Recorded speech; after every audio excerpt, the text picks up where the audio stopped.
দৈনিক 12 রাকাত সুন্নত বা নফল পড়লে আল্লাহর কাছে একটা করে জান্নাতে ঘর পাওয়া যাবে। আর জান্নাত উর্বর জায়গা।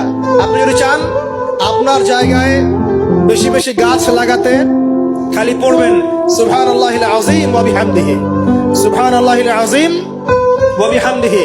একটা একটা করে খেজুর গাছ জন্মাবে ইনশাআল্লাহ তাআলা। বলবেন সুবহানাল্লাহি ওয়া বিহামদিহি, সুবহানাল্লাহিল আযীম। আর বলবেন সুবহানাল্লাহিল আযীমি ওয়া বিহামদিহি। জান্নাতে গাছ রোপণ হবে ইনশাআল্লাহ।